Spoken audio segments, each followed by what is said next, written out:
Mountain?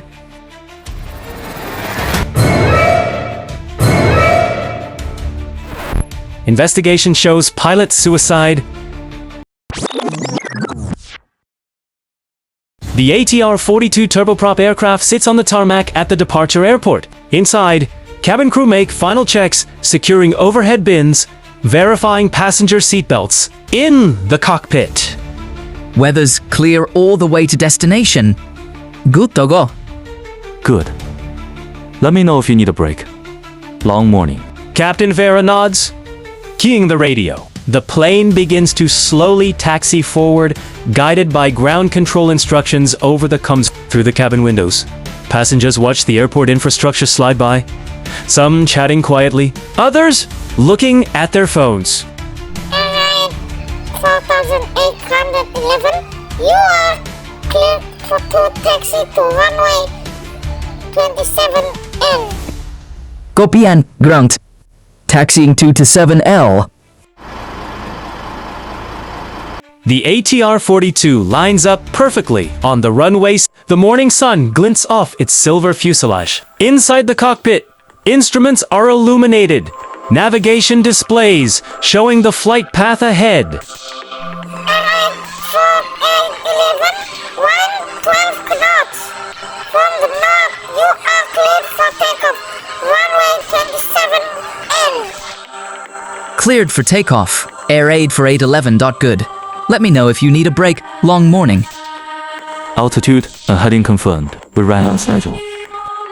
He advances the throttles smoothly. The turboprop engines roar to full power, and the plane begins to accelerate down the asphalt. Seconds later, it lifts gently into the sky, climbing steadily as it turns toward its assigned flight path. The plane cruises at 18,000 feet, banks slightly as it follows air traffic control vectors. Below, green fields and small towns stretch out under a bright blue sky. In the cockpit,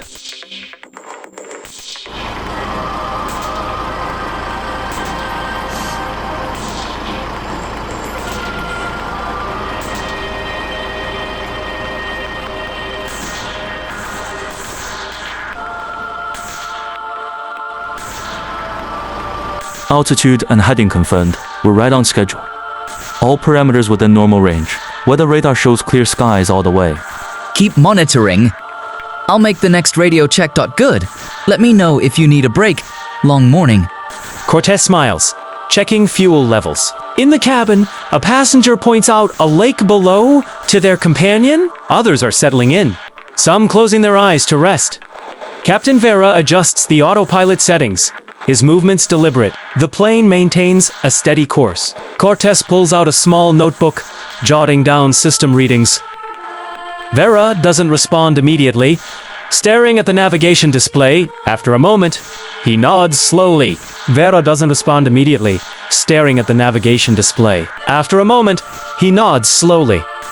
The aircraft flies smoothly through calm air. Through the cockpit windows, distant mountain peaks are visible on the horizon, still far from the planned route. In the cabin, most passengers are now resting or reading on the cockpit console. The autopilot remains engaged. Captain Vera's hand rests near the controls, his expression unreadable. Cortez glances at him, then back at his instruments. Sorry, didn't sleep well last night. The destination is still 1 hour 10 minutes. Thanks, Captain. Just 15 minutes. Wake me if anything changes. Take a short rest. I'll handle things here. The flight's stable. Copy. Hum. Cortez yawns, covering his mouth with his hand. Cortez hesitates, then nods gratefully. He adjusts his seat back, closes his eyes, and within moments, his breathing deepens into sleep. Vera watches him for a few seconds, then turns his attention to the flight controls. Silence fills the cockpit except for the hum of engines and the soft beep of instruments. Cortez remains asleep in his seat. Vera reaches forward and begins to adjust the autopilot, not making small corrections, but changing the heading and altitude settings dramatically. The plane's course slowly shifts, turning away from the planned route toward the mountain range on the horizon. The altitude setting is reduced steadily. No alarms sound. The changes are within the system's allowed parameters.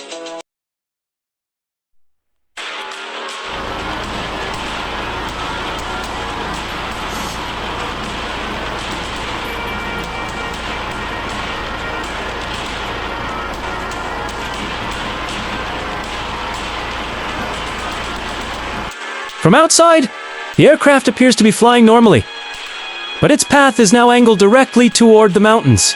The sun is beginning to lower slightly in the sky, casting long shadows across the peaks. Inside the cabin, passengers remain unaware. One looks out the window and comments to their seatmate about how close the mountains seem, but assumes it's just an optical illusion.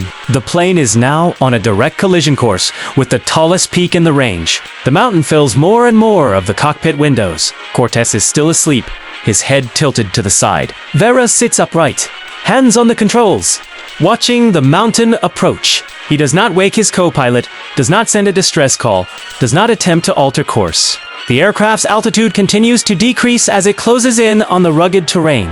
The mountain face is now clearly visible. Rocky outcrops, patches of snow.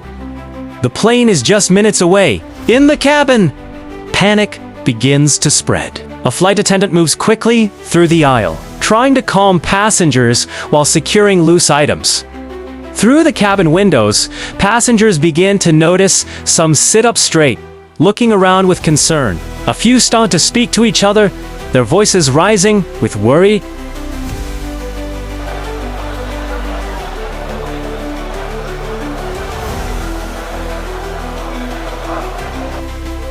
Please remain seated and keep your seatbelts fastened tightly. We are experiencing unexpected turbulence. Her voice trails off as she looks out the window and sees the mountain looming ahead. In the cockpit, Cortez stirs slightly, but does not wake. Vera's gaze remains fixed forward. The plane's ground proximity warning system begins to sound a sharp, repetitive tone.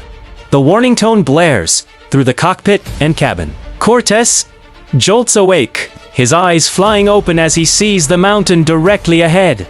He struggles to override the autopilot, but Vera's hand is already on the controls, holding them steady. The mountain is now just hundreds of feet away. Trees and rocks are visible in sharp detail. He struggles to override the autopilot, but Vera's hand is already on the controls, holding them steady. The mountain is now just hundreds of feet away. Trees and rocks are visible in sharp detail. In the cabin, passengers cry out, some clutching each other. Maria braces herself against a seat, her face pale but determined. The plane flies low over the treetops at the base of the mountain, branches scraping against its underside. It banks slightly but continues forward, heading for a steep, rocky slope. The sun catches the aircraft one last time as it approaches the mountain face. Captain, what are you doing? Pull up.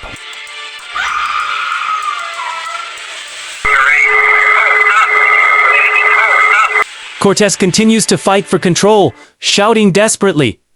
Vera says nothing, his expression calm but resolute. The cabin is filled with the sound of the warning tone, wind rushing past as the plane descends faster. Passengers close their eyes, some praying quietly. Maria holds onto a young child's hand, whispering words of comfort. Mountain!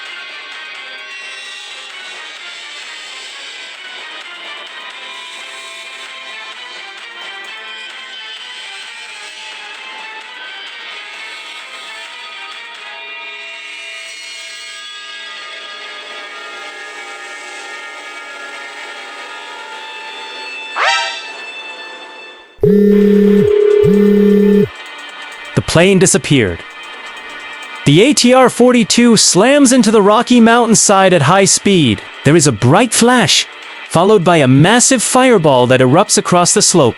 Debris scatters hundreds of feet in all directions, plummeting down the mountainside. The sound of the impact echoes across the valley, then fades into silence. Smoke billows up from the crash site against the clear sky.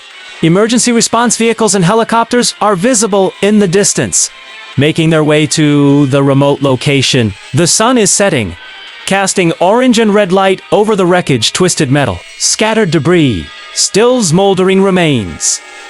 A team of rescuers arrives on foot, moving carefully up the steep slope. Their faces are grim as they assess the scene. There are no signs of survivors. A single cross is later placed at the site with a plaque bearing the names of all 20 people who lost their lives. The mountain stands silent in the background. Final conclusion. Flight path deviated 47 degrees from assigned route changes made manually while co-pilot slept. Background check confirms recent personal struggles. No mechanical failures, no weather issues, all systems fully operational until impact. CVR shows no distress call. Captain Vera did not respond to co-pilot's attempts to regain control. This is caused by the work pressure of the pilot himself, the same as SilkAir 185 and Germanwings 9525. The room falls silent as investigators review final reports. A wall of monitors displays flight data, cockpit voice recorder, CVR transcripts, and satellite imagery. Investigators sit around a long table. The implication is that we have to be sane.